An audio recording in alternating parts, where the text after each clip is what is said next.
Good morning and welcome to the Killik & Co market update. This week we've seen a couple of fairly major fines for data breaches, and this just shows how seriously the UK's regulator is taking this whole issue of data security. Now, last year a new regulation was imposed called GDPR, or the General Data Protection Regulation.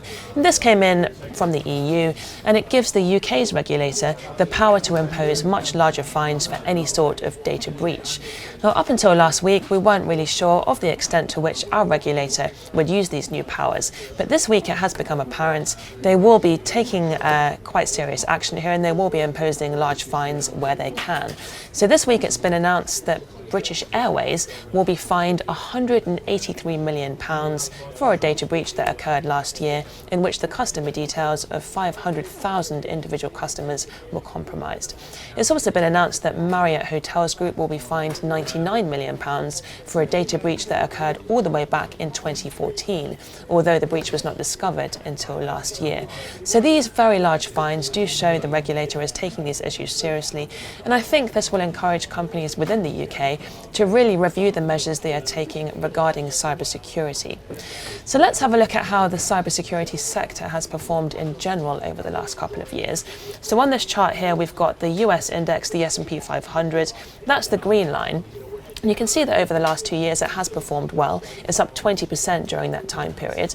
But the pink line is the US cybersecurity index. And you can see that has massively outperformed. It's up 50% during the last 2 years. So I think this is a very important sector at the moment. And I would recommend that you do give us a call to talk about our current thoughts on cybersecurity.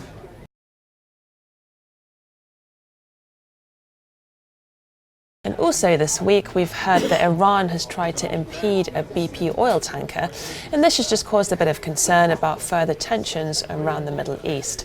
Now, every time there are rumours about tensions in this region, it does tend to push the oil price a bit higher. And in fact, over the last couple of weeks we have seen the price of Brent crude moving upwards, and at the moment it's around about the $66 per barrel price, so that will have benefited some of the major oil companies.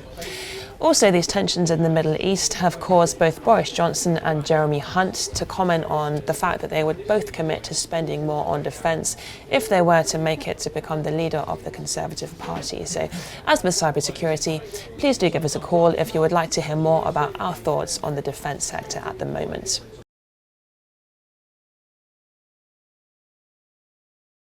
And finally this week, The Economist has published the latest edition of its Big Mac Index. Now, this is something that The Economist has been publishing every year since 1986. And what it does is it measures the price of Big Macs in different countries, and it uses that data to show whether or not different currencies are either undervalued or overvalued. So the premise here is that if I imagine I'm based in the UK and I buy a Big Mac in sterling, that should cost me exactly the same as if I were to buy a Big Mac in the US and convert my sterling into dollars. If those prices are different, that perhaps shows that the exchange rate between the pound and the dollar is incorrect. Now, clearly this is not an exact science. I mean, there are many issues with this model. For example, Big Macs themselves are different from country to country, but it's just quite a fun way of getting a gauge of whether currencies are overvalued or undervalued. So here are some of the results from the latest study.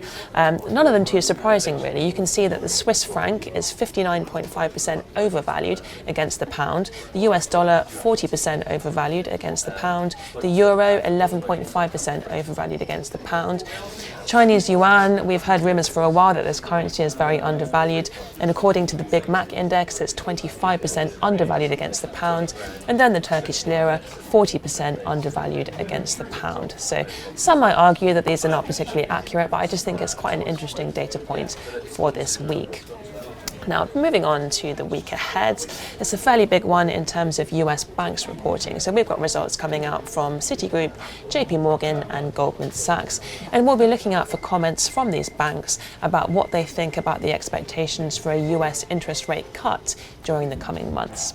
That's it from us. Have a great weekend, and we'll see you next Friday.